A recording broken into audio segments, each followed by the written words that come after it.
Her areas of practice are in corporate and business, estate planning, probate and trust, and real estate. She did receive her education at the University of Texas at Austin, and she did receive her JD degree from Texas Tech School of Law, and she also has her MBA from Texas Tech Rawls College of Business. So very impressive. So thank you so much, Jonay, for being with us. And this is her contact information, and she will also share her contact information at the end of her presentation. But please feel free to record her phone number, her email, and reach out to her directly if you would need some further assistance. With that, thank you so much, Jonay, and I'll go ahead and stop sharing my screen so you can get started with your presentation. Thank you for being with us. Thank you, Mary. I appreciate it. Let me share my screen.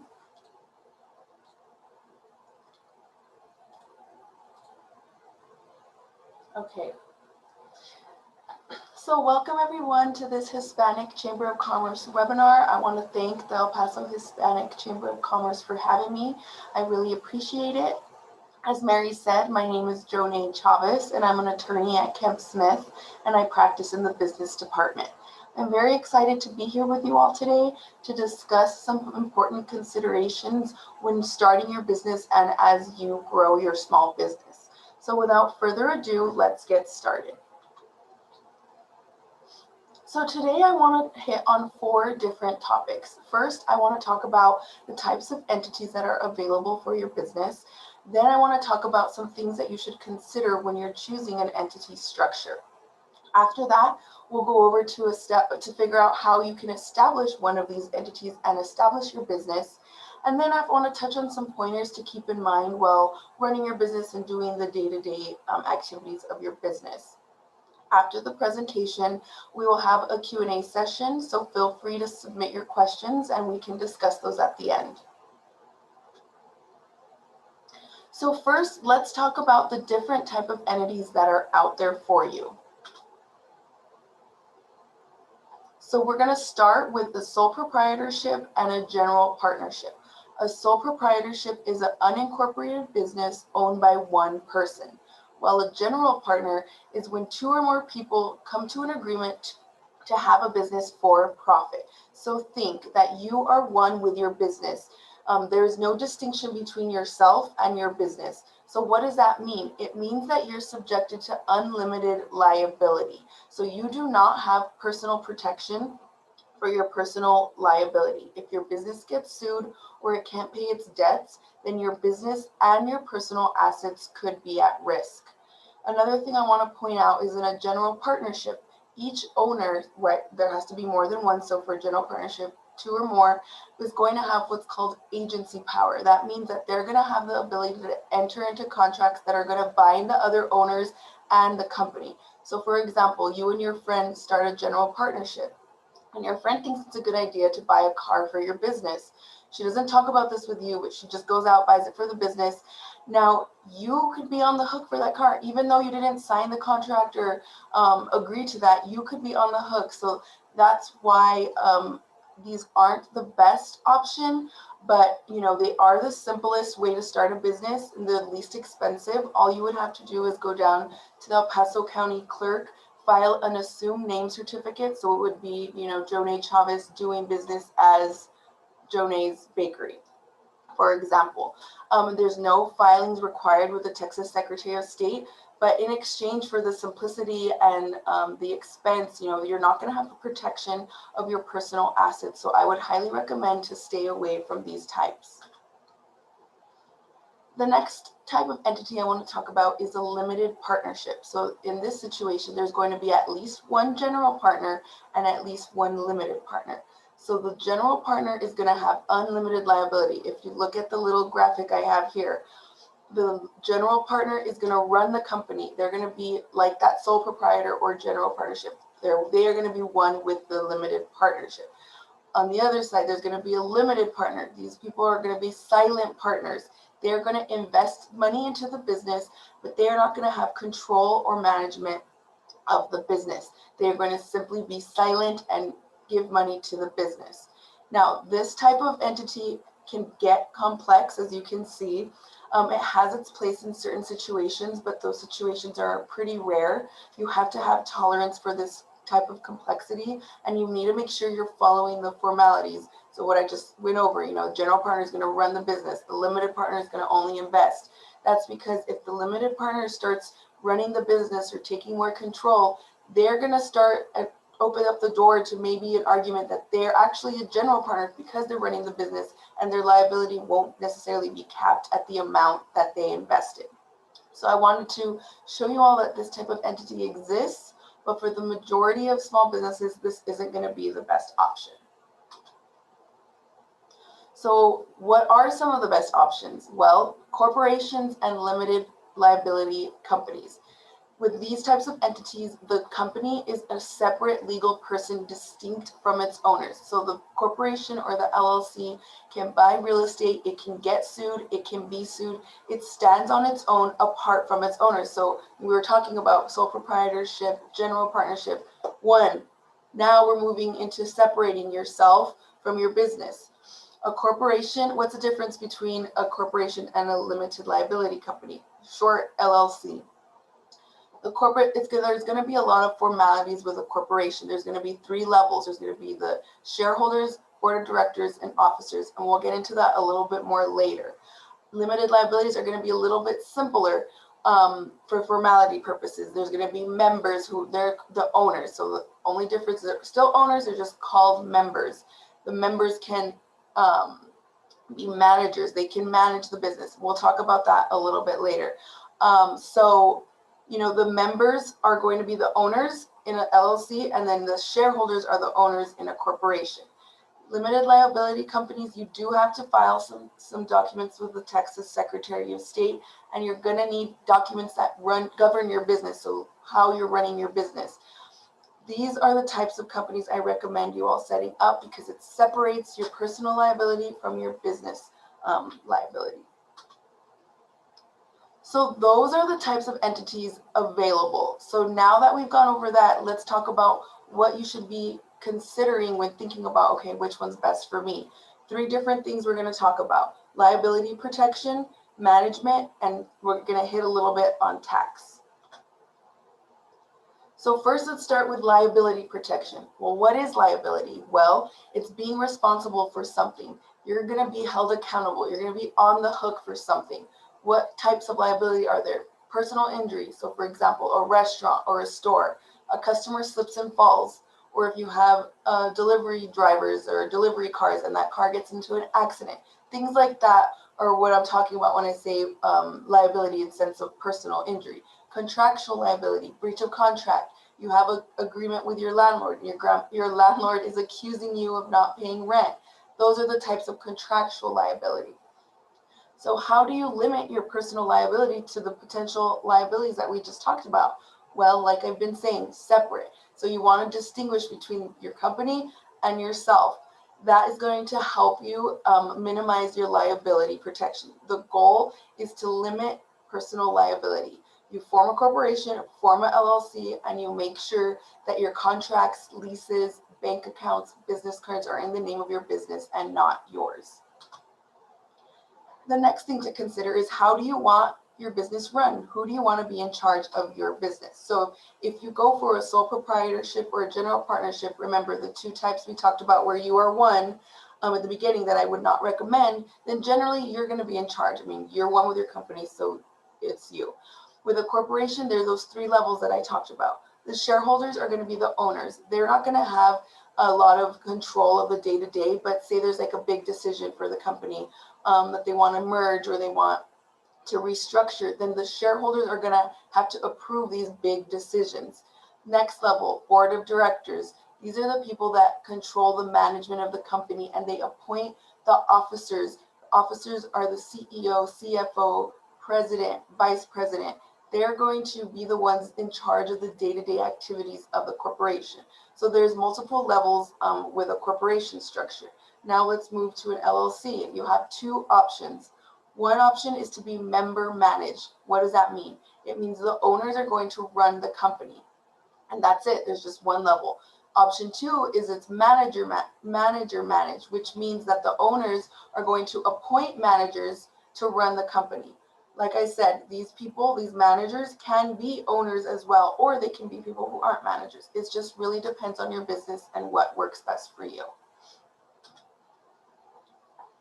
So I know you guys didn't come here to learn about tax, so I will keep it short, but I wanted to point out a few things. So let's stick to saying you're going to form an LLC or a corporation. So a LLC, if you choose to set your company up as an LLC and you have one owner, in the eyes of the IRS, your company will be disregarded and you will not have to file a different tax return for your LLC.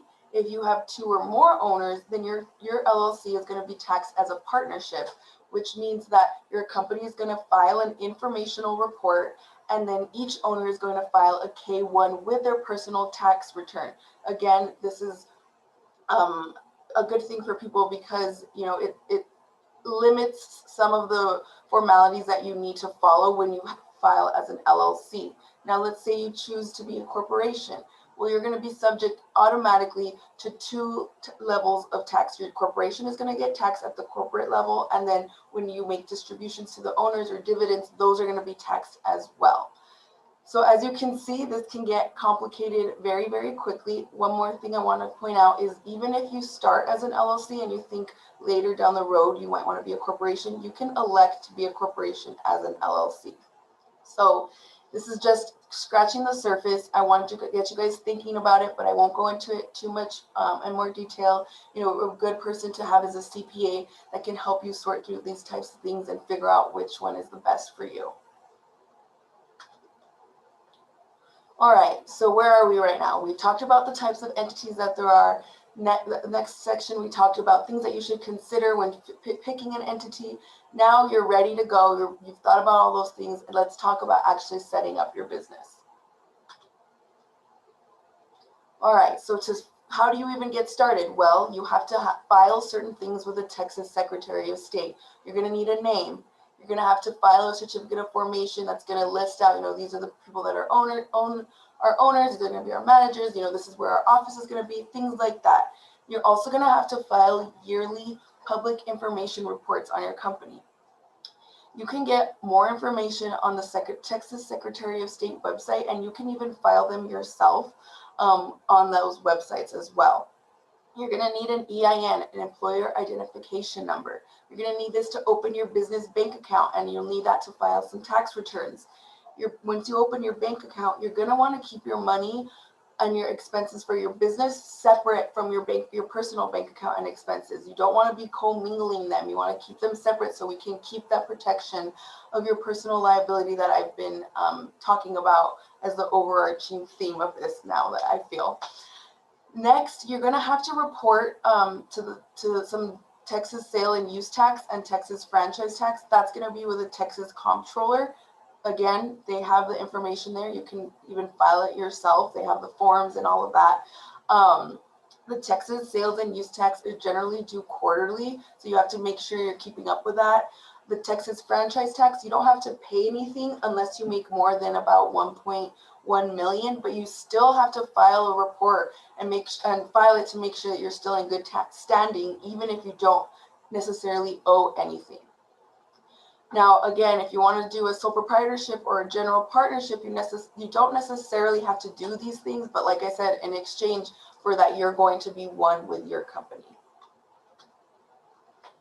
So how do you keep track of all of this and make sure that you get everything done that you need to get done? Well, I would recommend a CPA and an attorney to help you through. If you have to choose between a CPA and an attorney, I would recommend a CPA. They're going to help you make sure you get your filings for your income tax done correctly. They're going to make sure you're in good standing with the Texas Secretary of State and the Texas Comptroller. They will help keep your life sane.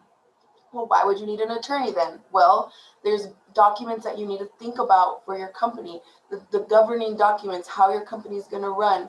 When you file with the Texas Secretary of State, you're going to have to file a certificate of formation. You're going to have to draft up consent saying, yes, all the owners agree to this. This is what we want. You're going to need company agreements. Those are the most important, especially if you have more than one owner. Also, one more thing I want to point out on this end is you need to keep up with the changes. So say you form your company, you have your filings with the Texas Secretary of State, you're good to go. Great. But then a couple of years down the road, you change offices. Well, you have to tell the Secretary of State, hey, we moved offices, just FYI. So things to think about, just because you get everything done at the beginning, there's certain things that you need to keep track of along the way. So like I said, let's talk a little bit about company agreements. So there's two different types, bylaws and operating agreements. The bylaws are just the name when it's a corporation. Operating agreement is the name when it's an LLC.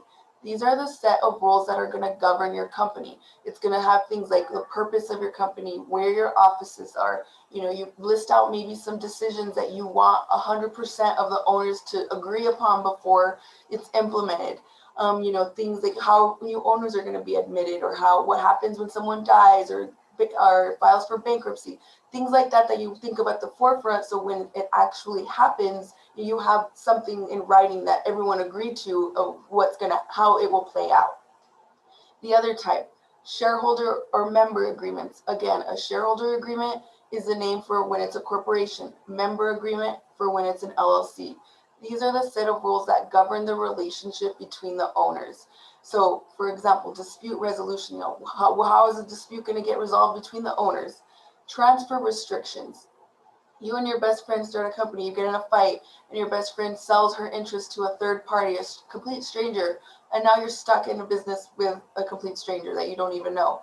Well, you can draft up, you can say, okay, if you want out of the business, first you have to offer it to me or the company, right of first refusal is what it's called, and then you can offer it to a third party to purchase. Things like that, think of at the forefront, so when it happens later, everyone's in agreement and it can run much more smoothly. All right, so before our Q&A, I wanted to give you guys some pointers to keep in mind while you're setting up your business and running your business.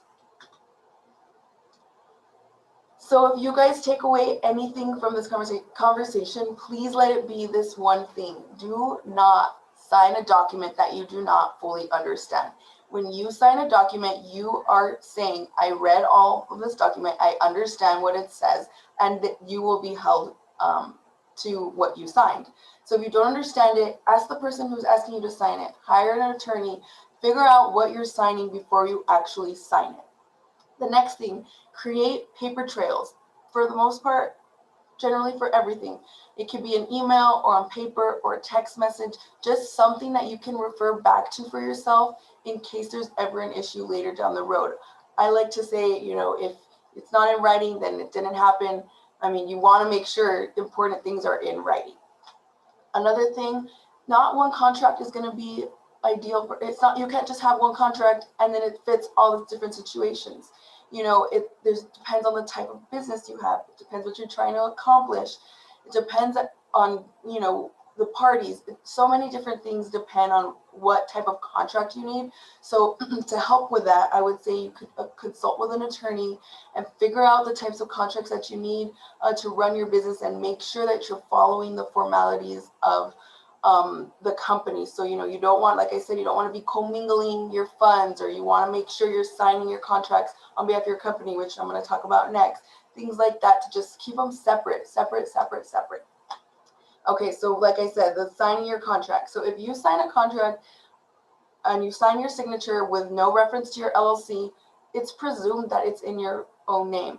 So you want to make sure your signature blocks for when you're signing contracts on behalf of your company looks something like I have on the screen.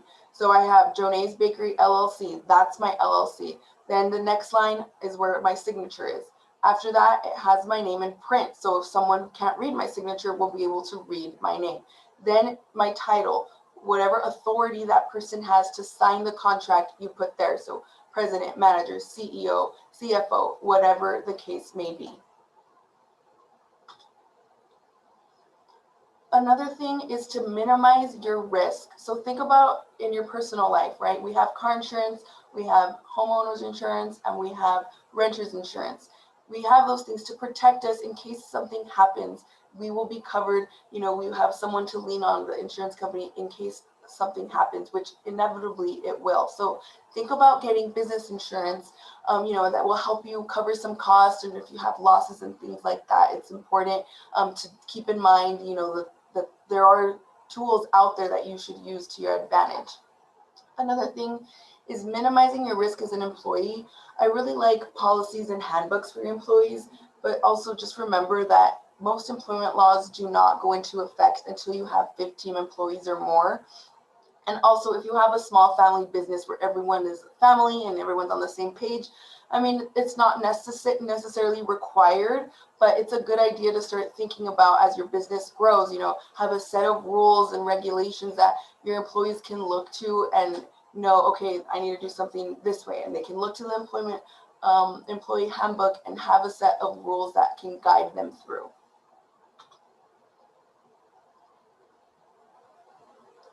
So the last thing I want to talk about are trademarks. So what is a trademark? A trademark is a recognizable sign that identifies your business, a product, or a service. So think the McDonald's Golden Arches or logo, trademark. A Starbucks mermaid signal or sign, trademark. It's your logo, your identity of your business. So what you can do is file a trademark application with the USPTO office. It's a federal office that oversees the whole 50 states. And if you file your trademark, and you can become the exclusive use owner of that trademark. No one else can use it. You can use it in all 50 states, and it's yours. And if people try to copy you or do something similar, you can go after them and say, hey, you cannot do that. And also think of it as a good defense mechanism. So for example, you haven't filed a trademark. You think of this brilliant design, you have this cool logo, you start running your business, it's doing well, people are recognizing your logo. Then you get a cease and desist letter from someone in California saying, hey, this logo is very similar to mine. This is my trademark. You cannot use it anymore. So now you're going to be stuck with having to go back to the drawing board, waste time and money to think of a new logo, new design.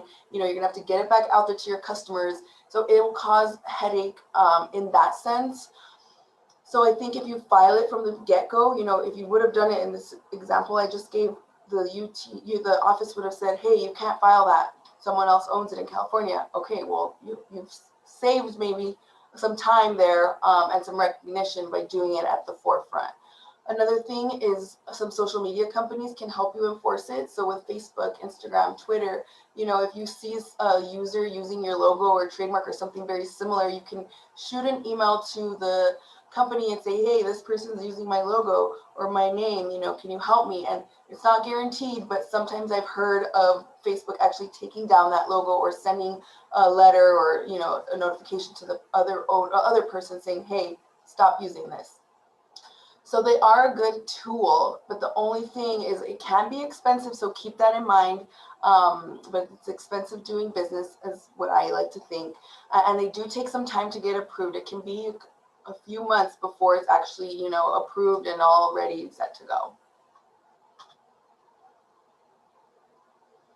Okay, so that is the end of my presentation. I just wanted to do a little recap. We started with talking about the different type of entities. I would recommend you stay away from a sole proprietorship, general partnership. Try to focus on doing a corporation or an LLC. Then we talked about the things you should consider, protecting against personal liability, making sure who you want to manage the company, how you want to be taxed. Then we moved into, the types of things that you need to think about, your company agreement, trademarks, minimizing your risk. So I'm thankful for all of you for joining me today, and thankful to the Hispanic Chamber of Commerce for having me. And I think I'm ready to head into our Q&A session. Awesome. Thank you so much, Jonay, for sharing all of that. And we do have a lot of questions. One of the questions is, can we go from a manager managed to member managed, or do we need to stick to one? No, you can definitely change. Again, it's filings with the Texas Secretary of State and making sure your governing documents are in order. But yes, you can change. Another question is, does the shareholders or the majority owner have to be the registered agent, or can another party be another registered or be the registered agent? So you can be a registered agent, just has to be in the state of Texas, but it can be anyone. Anyone? Okay. That person is going to be. So the purpose of a registered agent is the person that's, if say out of state company or person is going to sue, they can go to the Texas Secretary of State, look up the registered agent, and then the lawsuit would get served on that person. So it's just someone you have a relationship with, but that's in Texas. Okay. The next question is it illegal to have a business from home without having an EIN?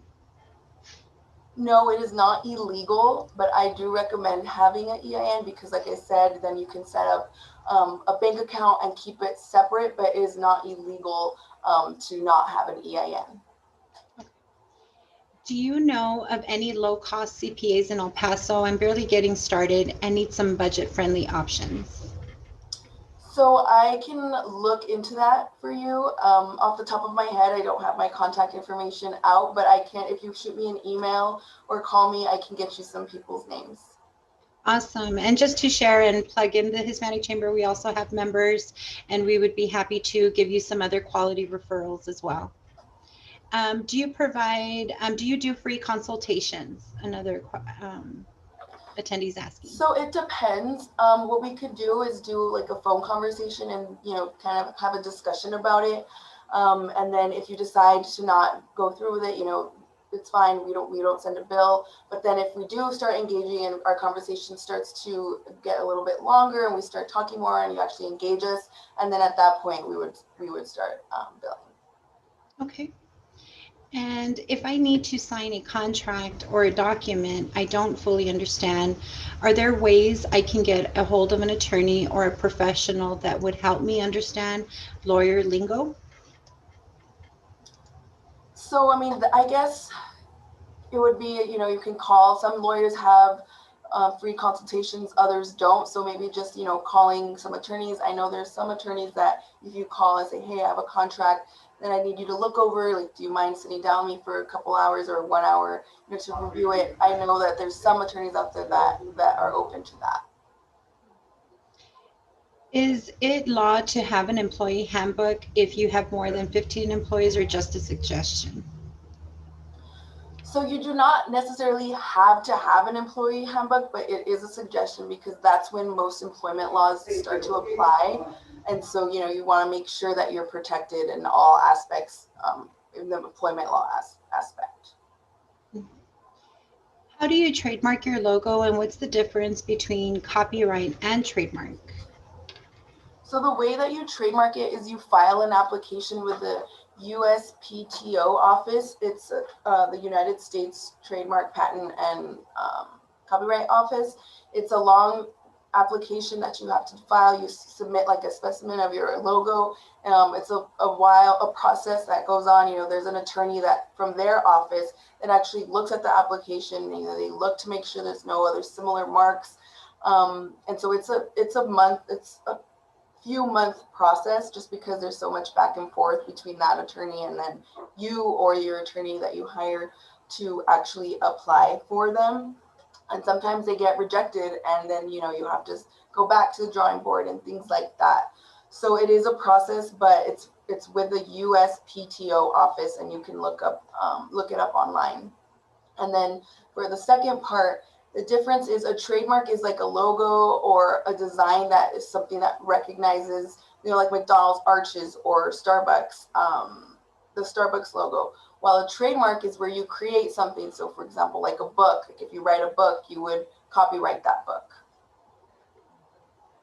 Okay, thank you, Jonay. And another question is, if I'm forming an LLC, do I need to include my spouse as a member? Should I? Currently a sole proprietor.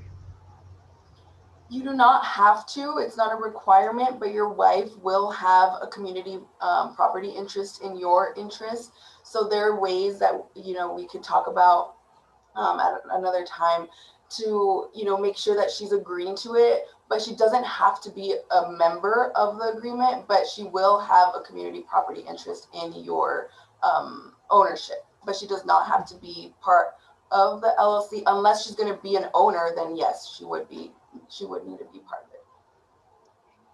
Um, any suggestions on being a registered agent or not?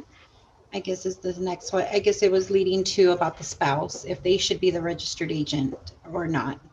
I mean, I don't see a problem just thinking off the top of my head with the spouse being the registered agent. Like I said, it's more so for there to be someone, a representative of the company in case someone needs to get a hold of that company. That's the person that they'll go to. It's listed on the Texas Secretary of State website. When you look up the LLC, the registered agent pops up so that people know like who to contact. And what is the main reason to stay away from a sole proprietorship, aside from So what you had mentioned? yeah, so like I said, sole proprietorship, you are just doing business as your business. So it would be like Jonay Chavez doing business as Jonay's Bakery. You don't have to file anything with the Texas Secretary of State, but say someone gets sick from eating one of my baked goods. Well, if they're gonna sue me, they're gonna sue me. They're gonna sue Jonay Chavez doing business as Jonay's Baked Goods. Whereas if you have an LLC, all they can sue, I mean, generally speaking, right, there's some exceptions, but we won't get into that. Generally speaking, they have to sue the LLC. All they can sue, so say I form a company, it's Jonay's Bakery LLC. They can't just bring me in and say, I'm suing Jonay's Bakery LLC and Jonay Chavez. It keeps it separate. And also, what is the process to going from a partnership to a sole proprietorship? Partnership going to a sole proprietorship. So if you are a general partnership, you're going to have two or more owners. And so say if you're, I'm making assumptions here now, but if one of your partners drops out, now it's just you by yourself, then you're automatically going to be a sole proprietor because now you're alone. Because a sole proprietorship is for when there's one person, one owner of the business. One owner. They also wanted us to share your contact information, so we'll definitely put that in our chat box for them so they Yeah, can have all of your contact. Or would you mind putting that I up for have. them? Oh, I don't think I don't know if I'm sharing my screen still. Let's see. There we go. Is it up there? There we go. Yes, it is. Okay, Uh-huh. perfect. And so for our attendee that would like for us to share your information, it's right there, your email and your phone number. And so please feel free to reach out to Jonay. And Jonay, so is there anything else that you would like to share to our panel, I mean, to our attendees about, some other best practices before we close? I think just, if you're taking anything away from this is just think about separating your personal identity from your business. Like I said, bank accounts, make sure your business is its own person. It has its own bank account, its own money. You use that bank account for expenses for your business, and you use your personal bank account for your personal expenses. You don't commingle them. Like I said, also, don't sign contracts that you don't understand, or really anything you don't understand, because later down the road you will be held responsible for whatever you signed. So I think those two things are really important moving forward with your business, is just try to separate your business from your personal identity. Obviously, out in the community and things like that, of course, you want people to know, it's your business and things like that. But from the legal point of view, separate identities, I guess, from your business and your personal identity, and make sure if you're signing contracts on behalf of your company, you're making it clear on those signature blocks that it's on behalf of the company, and that the names, that the party of the contract is the LLC, not you individually. Right. And I think another key point that you emphasized on was the contracts among partnerships. I think that's really important as well, right, Joni, to have something in writing between both partners and they agree. Would you Right. maybe share some more pointers on that, Yeah. please? Just going back to that topic, you got you and you, if for the most part, I'm assuming maybe it's you and your friends, so you guys have a good relationship. But business is hard, and it's hard to run a business. It's hard to keep up with the day-to-day activities. So inevitably, there's going to be fights or disagreements. So it's good to have something at the beginning where you say, okay, if X, Y, and Z happens, this is what we're going to do. So when emotions are high and stakes are high, you can go back to what you guys agreed to when you were more calm and excited about your business, opposed to not having anything, and then you're gonna have to fight it out. It's he said, she said type of thing. So it avoids problems later down the road. Most definitely. So, is there any other questions that our audience is typing in before we make a couple of announcements? I just wanted to give some time to our attendees. If they do have some other questions, this is the time for them to be asked and take advantage of Jonee's expertise here. But so far, I think we've answered all of the chats, the questions in the chats, and also in the Q&A box. Anything else you would like to share, Jonee, before we make our final announcements? No, I think that's all. Thank you all so much for joining. I appreciated it, and I hope everyone stays safe and has a good day. And don't forget to vote. Go out there, That's so get your voice heard. That is so true, very much. I just wanted to, if you could stop sharing your screen, please, Okay. Jonee, Yes. and so I can make a quick announcement, please.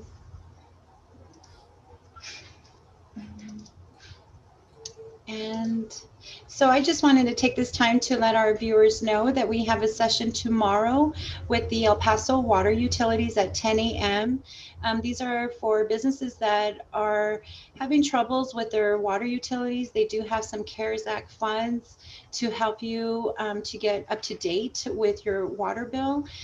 You must have a commercial account with El Paso Water and be located inside the city limits, have 5 or fewer or less employees, and you have an outstanding balance, and they can cover the balance up to $1,000 per customer. So please share this graphic with anybody that you might know that's a business owner, and we can see if we can possibly help them.